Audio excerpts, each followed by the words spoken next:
오늘 말씀 사도행전 26장 9절에서 18절입니다. 다 같이 일어나셔서 합독하시고 앉도록 하겠습니다. 시작. 나도 나사렛 예수의 이름을 대적하여 많은 일을 행하여야 될 줄 스스로 생각하고 예루살렘에서 이런 일을 행하여 대제사장에게서 권한을 받아가지고 많은 성도를 옥에 가두며 또 죽일 일에 내가 찬성 투표를 하였고 또 모든 회당에서 여러 번 형벌하여 강제로 모독하는 말을 하게 하고 그들에 대하여 심히 격분하여 외국 성에까지 가서 박해하였고 그 일로 대제사장들의 권한과 위임을 받고 다메섹으로 갔나이다. 왕이여, 정오가 되어 길에서 보니 하늘로부터 해보다 더 밝은 빛이 나와 내 동행들을 둘러 비추는지라. 우리가 다 땅에 엎드러짐에 내가 소리를 들으니 히브리 말로 이르되 사울아 사울아 내가 어찌하여 나를 박해하느냐. 가스채를 뒷발질하기가 내게 고생이니라. 내가 대답하되 주님 누구시니까? 주께서 이르시되 나는 내가 박해하는 예수라. 일어나 너의 발로 서라. 내가 내게 나타난 것은 곧 내가 나를 본 일과 장차 내가 내게 나타날 일에 너로 종과 증인을 삼으려 함이니 이스라엘과 이방인들에게서 내가 너를 구원하여 그들에게 보내어 그 눈을 뜨게 하여 어둠에서 빛으로 사탄의 권세에서 하나님께로 돌아오게 하고 죄사함과 나를 믿어 거룩하게 된 무리 가운데서 기업을 얻게 하리라 하더이다. 아멘.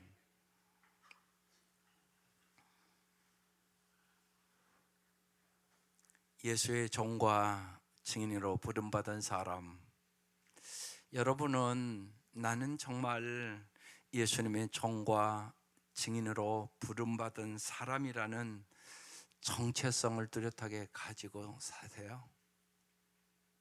하나님이 수많은 사람들 중에 여러분을 부르셨다고요. 왜 부르셨느냐고요? 우리는 영원한 것을 위하여, 하나님의 영광을 위하여 살도록 부름받은 사람들입니다.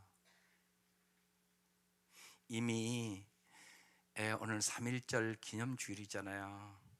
그 3.1절 때 우리의 믿음의 선배들이 어떻게 신앙생활을 했을까요?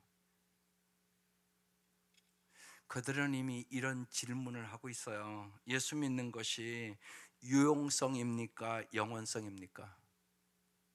여러분은 필요 때문에 예수 믿습니까? 영원한 것을 위하여 예수 믿습니까? 기독교의 본질은 개인적인 필요를 채워주는 데 있지 않습니다. 이미 이 한국의 초대교인들이 이런 믿음의 수준을 가졌습니다. 인간이 종교를 자신의 필요와 욕망을 충족시키는 수단으로 보는 한 그가 섬기는 것은 하나님이 아니라 사실은 자기 자신이란 말입니다. 기독교는 유용성의 세계가 아니라 영원한 세계를 추구하는 것입니다.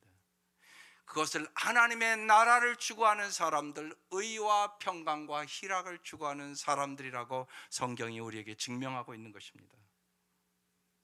기독교의 하나님은 인간에게 죄와 죽음을 이긴 영원한 생명을 주셨으므로 이제 기독교인은 하나님의 뜻에 헌신하고 내 뜻은 죽고 하나님의 뜻을 살리는 사람이 진정한 크리스찬이다.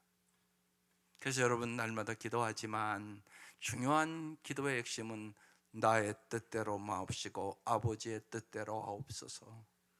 주님이 그 기도를 하시고 우리를 위하여 십자가에 죽으심으로 우리가 구원받아 오늘 이 자리에 있는 것입니다. 이 은혜를 아는 사람이라면 이제 나는 죽고 예수로 사는 것은 당연한 삶인 것입니다. 오늘 말씀은 바울이 어떻게 그렇게 살았는가, 바울의 간증의 말씀입니다. 여러분 영원을 위하여 살아갈 수 있기를 주의 이름으로 축원합니다. 9절입니다. 바울이 하나님을 대적했다는 얘기입니다. 나도 나사렛 예수의 이름을 대적하여 많은 일을 행하여야 될 줄 스스로 생각했다고. 여러분, 사람은 생각이 참 중요합니다. 잘못된 생각을 하면 잘못되게 가는 거예요. 오늘 이 아침 우리가 왜 이 자리에 오냐? 하나님의 말씀대로 생각하고 살기 위해서 오는 거예요. 그러니까 말씀을 잘 듣는 사람만 말씀대로 살 수 있게 되는 겁니다. 10절, 예루살렘에서 이런 일을 행하여 대제사장들에게서 고난을 받아가지고 사도 바울이 많은 성도를 오게 가두며, 또 죽일 때에 내가 찬성 투표를 하였고, 11절, 또 모든 회당에서 여러 번 형벌하여 강제로 모독하는 말을 하게 하고 그들에 대하여 심히 격분하여 외국 성에까지 가서 박해하였고, 그 일로 대제사장들의 고난과 위임을 받고 다맥색으로 갔나이다. 모든 유대인들이 다 그렇게 하였기에 대제사장들로부터 합법적인 권한을 내가 받아가지고 교회를 짓밟는 선봉장의 역할을 하였고, 수많은 기도인들을 투옥시켰고, 죽일 때 찬성표를 던졌고, 강제로 예수 기도를 모독하는 말을 했고, 다맥색까지 나는 원정을 왔다고 지금 얘기하는 것이에요. 민주국가에서 중요한 정치적인 결정은 많은 경우 다수결의 원칙을 따릅니다. 요새 그래서 한국 정치는 무지하게 염려스러운 것이 여러분 많다는 걸 잘 알 것이에요. 다수결의 숫자가 많을수록 그들이 진리 안에 서지 아니하면 그들의 결정은 잘못된 길로 가는 것이에요. 그런 일들이 역사에는 너무나 많았단 말입니다. 그러나 여러분, 믿음에는 다수결의 원칙이 통하지 않습니다. 그게 대표적인 사건이 이스라엘 백성이 가나안 땅을 정탐합니다. 12명이 가서 정탐하고 옵니다. 10명은 우리는 도저히 차지할 수 없다, 우리는 우리가 보기에도 메뚜기와 같다, 그렇게 얘기합니다. 갈렙과 여호수아만이 저들은 우리의 밥이다, 올라가자. 그 백성이 누구의 말을 줬습니까? 10사람의 말을 줬습니다. 그리고 20세 이상은 광야에서 다 죽었습니다. 그리고 오직 갈렙과 여호수아만 젖과 꿀이는 땅을 들어갑니다. 갈렙과 여호수아 같은 믿음을 갖기 위하여 오늘 우리 이 자리에 온 겁니다. 참된 믿음은 영원히 늘 깨어있는 사람입니다. 이 세상 보이는 것 너머에 보이지 않는 영원한 것을 바라보는 사람입니다. 땅의 것이 아니라 하늘의 것을 지향하는 사람만 참된 믿음을 추구할 수 있고, 그런 사람은 언제나 소수란 말입니다. 그래서 예수님은 마태복음 7장에 말씀하셨습니다. 같이 읽어보겠습니다.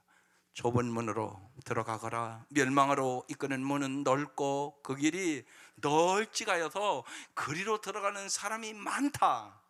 생명으로 이끄는 문은 너무나도 좁고 그 길이 비좁아서 그것을 찾는 사람이 적다. 그래서 주님은 오늘도 의인을 찾습니다. 의인 10사람이 없어서 소돔과 고모라 성은 망했습니다. 갈렙과 여호수아와 예수님과 함께 여러분 좁고 좁은 십자가의 길을 동행하기를 이 사순절에 여러분 마음 깊숙이 결단하시기를 주의 이름으로 축원합니다. 두 번째, 예수님께서 이 잘못된 길로 가는, 잘못된 생각을 가지고 잘못된 열심을 가지고 가는 이 바울을 부르십니다. 13절입니다. 왕이여 정오가 되어 길에서 보니 하늘로부터 해보다 더 밝은 빛이 나와 내 동행들을 둘러 비추는지라. 14절, 우리가 다 땅에 엎드러짐에 내가 소리를 들으니 히브리 말로 이르되 사울아 사울아 내가 어찌하여 나를 박해하느냐, 가시채를 뒷발질하기가 내게 고생이니라. 오늘 이 아침 진실로 여러분 예수님 만나고 가시기를 바라요. 사도 바울을 만나주신 주님께서는 여러분을 만나주시기를 원하세요. 여러분이 간절히 사모하지 않기 때문에 못 만나는 것입니다. 사모하면 주님은 반드시 만나주십니다. 사모를 안 했음에도 불구하고 예수를 핍박하고 박해하는 사도 바울도 만나주셨다면 여러분이 하나님의 자녀인데 만나주지 않으실 리가 만무합니다. 여기 가시체라는 단어는 켄트로라는 헬라어입니다. 금속이나 뼈를 부착한 소 모리용 막대기를 말합니다. 소가 말을 듣지 않으면 농부는 그 막대기로 때리기에 고통만 가증된다는 뜻입니다. 주님은 바울에게 내가 반항하면 반항할수록 너 자신의 고통만 더 심해질 것이다, 그렇게 말씀하는 것입니다. 사도 바울이 대답합니다. 15절, 내가 대답하되 주님 누구시니까? 여러분도 주님 앞에 이런 질문이, 주님 내가 예수 믿는다고 교회는 다니는데 내가 아직 주님을 잘 모르는데 주님을 좀 알게 해주세요, 이게 필요한 겁니다. 정말입니다. 그냥 왔다 가면 안 된다고요. 모르는데 아는 티 하면 안 된다고요. 내가 인격적으로 만나지 않아서 내가 변화가 없는데 종교생활만 하면 안 된다고요. 진짜 만나야 변화된다고요. 사도 바울이 예수를, 부활하신 예수를 지금 만나고 주의 음성을 지금 듣는 순간이에요. 주님 누구십니까? 나는 내가 받게 하는 예수라. 정오한 낮에 주님은 임재하였고 바울은 주님 앞에 누구십니까? 물어봤고 나는 내가 핍박하는 예수라고 대답해 주셨습니다. 여러분 잘 생각해 보세요. 바울은 이 땅에 진짜 예수를 뵌 적이 없고요, 그의 박해 대상은 언제나 예수님을 메시아라고 주장하는 사람들이었습니다. 그런데 지금 예수님은 내가 박해하는 예수라고 말하잖아요. 이건 무슨 소리입니까? 예수 믿는 사람을 박해하는 것이 곧 예수를 박해하는 것이라는 것입니다. 주님은 네가 소자 하나에게 한 것이 바로 예수께 한 것이라고 얘기합니다. 그러니까 여러분 주위에 예수님 많습니다.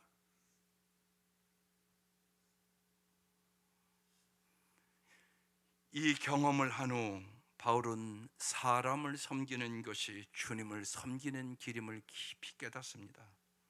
바울은 온갖 고난을 무릅쓰고 복음으로 사람을 섬기면 섬길수록 주님의 위로와 주님의 평강과 주님의 은혜와 격려가 임함을 경험하게 됩니다. 그게 고린도서 1장 5절의 말씀의 기록입니다. 그도의 고난이 우리에게 넘친 것 같이. 여러분은 예수를 위하여 어떤 고난을 받아보셨습니까? 우리가 받는 위로로 그도로 말미암아 넘치는도다. 이 은혜를 여러분 경험하시기를 바랍니다. 왜? 우리는 너무 편하게 예수를 지금 믿기 때문에 이 말씀의 의미를 잘 모른단 말입니다. 사랑하는 성도 여러분, 인생은 해석입니다. 여러분이 원하던 원치 않던 우리의 삶에 때로는 불행한 사건을 맞이합니다. 저는 어젯밤에 한숨도 못 잤습니다. 계속적으로 아내가 위에 올라가는 거예요. 한 30분에 한 번씩 재봐도 자꾸 이전에 그런 일들을 한번 만나서 산소 포화도는 정상인데 호흡이 막 120이 넘어가는 거예요.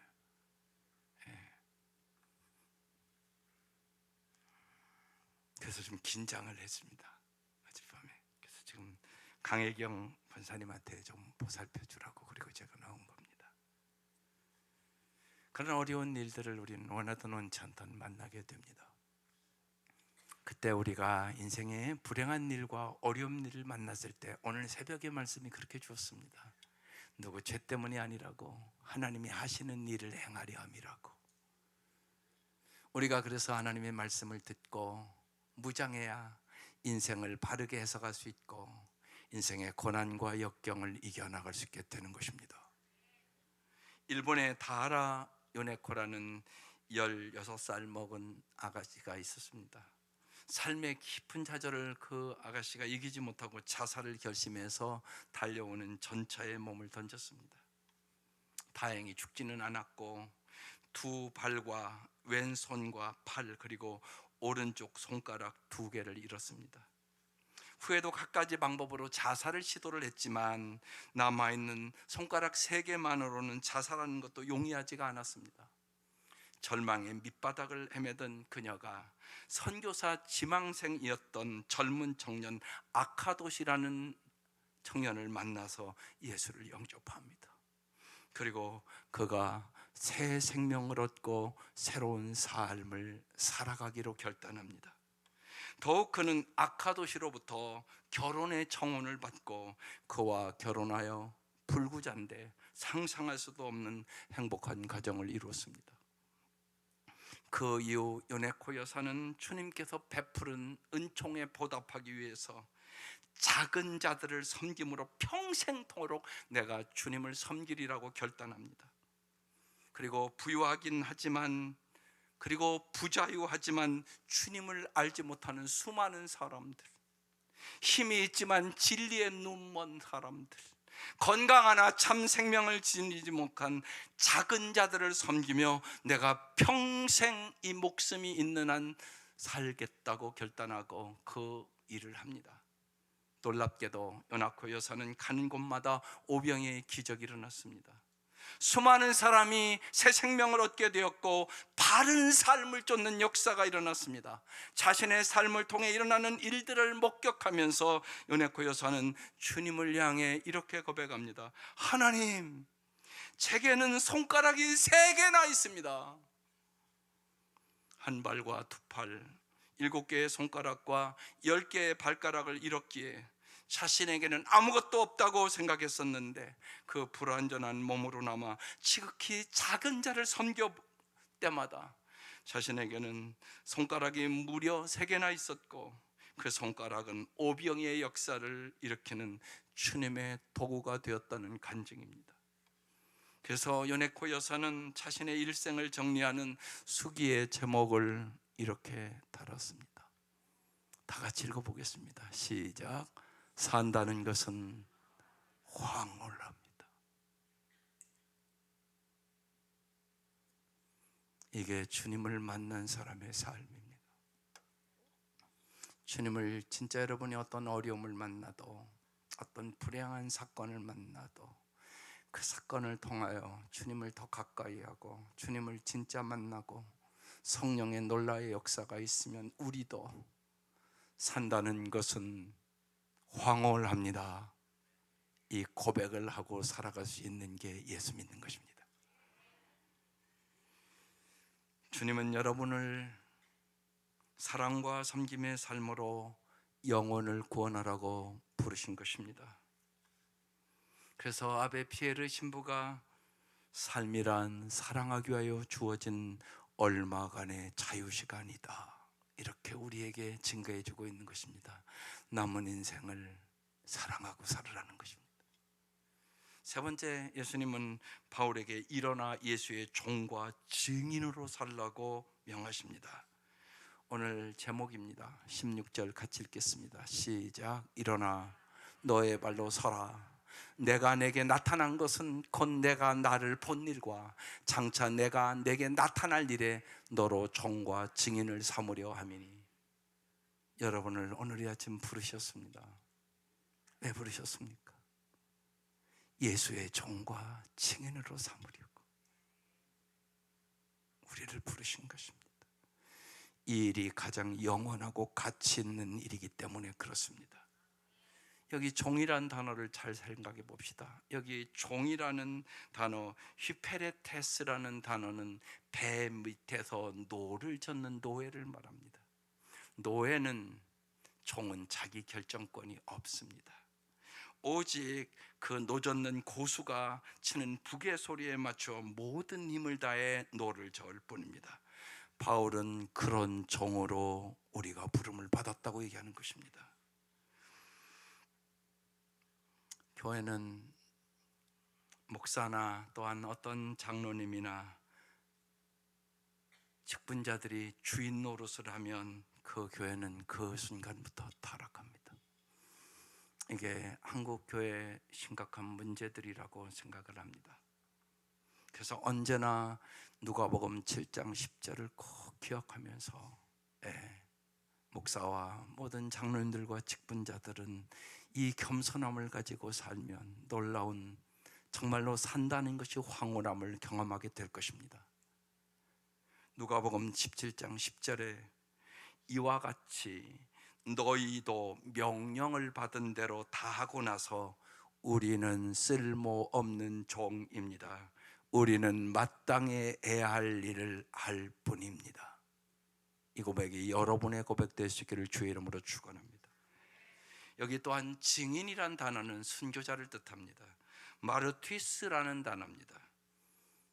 오직 성령이 임하면 너희가 권능을 받고 예루살렘과 유대와 사마리아와 땅끝까지 이르는 내 증인이 되리라. 이 증인이라는 단어가 똑같은 마르튀스라는 단어입니다. 초대교인들은 순교자가 되는 것을 진짜 영광으로 여겼습니다. 나 같은 것을 하나님이 불러주신 것만도 감사한데 순교자로 삼아주심을 감사합니다. 그러면서 그들은 순교자의 길을 갔습니다. 증인은 자기의 증언에 대하여 목숨을 거는 사람을 말합니다. 바울은 종과 증인으로 부름받은 후 일평생 생명을 걸고 그렇게 살았습니다. 바울이 그렇게 살 수 있었던 이유는 예수께서 자신의 죄값을 치러주시기 위하여 십자가로 돌아가셨다가 죽음의 권세를 깨뜨리고 3일 만에 부활하신 구세주 메시아임을 가슴 깊이 깨달은 것입니다. 그 메시아에게 자신의 인생을 맡기고 의지를 다해 목숨을 걸고 예수의 종과 증인으로 살아가는 것은 자기의 인생에 영원한 의미와 가치를 부여하는 것임을 그는 가슴으로 깨달았단 말입니다. 오늘 그래서 영원한 것을 위하여 살 수 있기를 바랍니다. 네 번째, 예수님은 세상 사람을 구원하려고 우리를 부르셨습니다. 17절, 이스라엘과 이방인들에게서 세상의 모든 사람을 얘기하는 것입니다. 내가 너를 구원하여 그들에게 보내겠다고 말씀하는 것입니다. 하나님은 우리를 교회 안에서만 아니라 세상에 가서 종과 증인으로 살으라고 보내는 분들이에요. 여러분이 안 가면 어떻게 영혼이 구원되겠어요? 예수께서 바울을 세상의 사람들에게 예수의 종과 증인으로 보내시는 것은 사람들의 영혼의 눈을 뜨게 해 주시기 위함이라고. 오늘 핵심 말씀이 마지막 18절 말씀이에요. 이 말씀을 가슴에 깊이 새기고 우리는 사셔야 합니다. 같이 읽어보겠습니다. 시작. 그 눈을 뜨게 하여 어둠에서 빛으로, 사탄의 권세에서 하나님께로 돌아오게 하고 죄사함과 나를 믿어 거룩하게 된 무리 가운데서 기업을 얻게 하리라 하더이다. 오늘 이 아침도 여러분의 영혼의 눈을 더 밝게 뜨게 해주려고 부르신 거예요. 눈을 뜬다는 구체적인 의미는요, 예수를 믿어 죄사함을 얻고 하나님의 거룩한 자녀들 무리 가운데 속하게 해주신다는 의미입니다. 의인이 아니라 죄인을 구원하러 오신 예수님께 눈을 뜨면 맨 먼저는 자신이 죄인임을 깊이 깨닫습니다. 주님, 나 같은 죄인을 십자가의 보혈로 구원해 주셔서 감사합니다. 이 감격이 있는 것이에요. 이게 영혼의 눈이 뜨인 자의 고백입니다. 인간의 죄값을 대신 치러주기 위하여 십자가의 제물로 죽으셨다가 3일 만에 살아계신 부활하신 예수님께 눈을 뜨면 그 예수님이 자신을 위한 오직 메시아임을, 구세주임을 알게 됩니다. 오늘 사도 바울이 그것을 지금 경험했다고 간증하는 거예요. 진리이신 예수님께 눈을 뜨면 자신이 사탄의 노예였음을 깨닫게 됩니다. 물질의 노예, 명예의 노예, 권력의 노예. 그래서 예수님은 말씀으로 그것을 다 물리치는 것이에요. 성자 하나님이신 예수님께 눈을 뜨면 자신이 예수 안에서 하나님의 거룩한 자녀가 되었음을 알게 되는 것입니다. 그래서 예수님께서 눈먼 유대인들과 바리새인과 서기관을 위하여 아픈 마음으로 누가복음 6장 39절에 이렇게 말합니다. 또 비유로 말씀하시되 맹인이 맹인을 인도할 수 있느냐? 둘이 다 구덩이에 빠지지 아니하겠느냐? 여러분, 맹인이 맹인을 인도할 수는 없잖아요. 바울이 세상 사람들의 눈을 뜨게 하는 거룩한 소명을 완수하기 위해서는 그 자신이 먼저 눈뜬 사람이 되어야 했다는 것이에요. 오늘 이 박축하 예배, 정말 부모들이 눈을 떠야 여러분 아이들을 진리의 길로, 생명의 길로 인도할 수 있습니다. 여러분이 눈이 멀었는데 어떻게 진리의 길로 인도할 수 있겠습니까? 3일 만에 다시 살아나신 예수님에 대하여 눈을 뜨니 세상 사람들에게 예수에 대해 눈을 뜨게 해주는 것보다 자신의 인생을 더 존귀하게 하는 일은 아무것도 없다고. 그래서 내가 세상의 모든, 내가 추구했던 모든 것들을 배설물처럼 버리게 됐다고 얘기하는 것이에요. 18절의 말씀을 조금 더 보겠습니다. 그 눈을 뜨게 하여 이 세 가지를 잘 보십시다. 어둠에서 빛으로, 사탄의 권세에서 하나님께로, 죄사함과 나를 믿어 거룩하게 된 무리 가운데 기업을 얻게 하리라. 오늘 이 일을 위하여 우리는 모두 다 부름받았습니다. 첫 번째, 사람들의 눈을 뜨게 해서 어둠에서 빛으로 돌아가게 하는 것이에요. 우리는 이 일에 부름을 받은 것이에요. 인간의 마음에 생명과 진리의 빛이 비춰지지 않으면 누구나 어둠이 지배하는 인간의 마음은 온갖 죄와 욕망의 노예로 멸망할 수밖에 없는 길을 가는 것이에요. 그래서 요한복음 12장에 예수님이 이렇게 말씀합니다. 같이 읽어보겠습니다. 나는 빛으로서 세상에 왔다. 그것은 나를 믿는 사람은 아무도 어둠 속에 머무르지 않도록 하려는 것이다. 여러분, 이 시간 이후로 어둠 속에 머물지 말기를 바랍니다. 그래야 이깁니다. 또한 여러분에게 상급을 주시기 위하여 다니엘서 12장 3절을 주셨습니다. 같이 읽어보겠습니다. 지혜 있는 사람은 하늘의 밝은 빛처럼 빛날 것이요, 많은 사람을 옳은 길로 인도한 사람은 별빛처럼 영원히 빛날 것이다. 별빛처럼 빛나는 삶을 사모하시기를 바랍니다. 두 번째는 눈을 뜨게 하여 이방인들을 사탄의 권세에서 하나님께로 돌아오게 하겠다는 것이에요. 수많은 사람들이 사탄의 유혹에 빠집니다.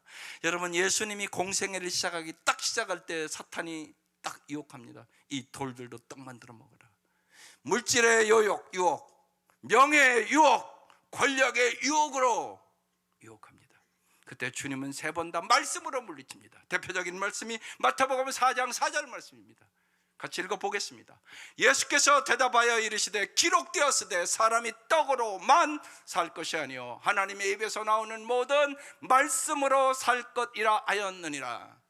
우리의 정서대로 해석하면 사람이 밥으로만 사는 거 아니다, 그 얘기입니다. 하나님의 입에서 나오는 말씀으로 살아야 물질의 유혹과 명예의 유혹과 권력의 유혹을 이길 수 있다, 그런 말씀이에요. 세 번째, 눈을 뜨게 하여 이방인들이 예수를 믿고 죄사함을 얻어서 거룩한 무리가 되게 만들고 그 거룩한 무리들 가운데서도 기업을 얻게 하기 위함이다. 여러분을 부르셔서 주님은 죄사함을 주시고 우리를 다 성도로 부르시고 우리에게 거룩한 삶을 살아갈 수 있는 능력을 주시고 세상과 구별된 삶으로 세상을 변화시키는, 세상을 구원하는 사람들을 만들기를 원하시는 것이에요. 오늘 3.1절 107주년입니다. 역사의 아픔을 기억하면서 한국교회는 자기 성찰을 통하여 정말로 새롭게 거듭날 필요가 있는 시간들입니다. 이 사순절에 한국교회가 거듭나기 위해서 기도하십시다. 또한 아이들의 입학을 앞두고 모든 부모들은 또 이제 새학년에 올라가는데 자녀들을 언제나 예수 안에서 어둠에서 빛으로, 사탄의 권세에서 하나님께로, 예수의 보혈로 제사함 받고 거룩한 삶을 살도록 인도하는 축복의 통로의 부모들이 되시기를 주의 이름으로 축원합니다. 기도드리겠습니다. 하나님, 우리가 주님의 종으로 지응인으로 부름받았음을 이 시간 깊이 깨닫게 하시옵소서. 진실로 사람들을 어둠에서 빛으로, 사탄의 권세에서 하나님께로 죄사함을 받고 거룩한 삶을 살도록 인도하는 성도들이 되게 하여 주옵소서. 예수님 이름으로 기도드립니다. 아멘. 시간 이제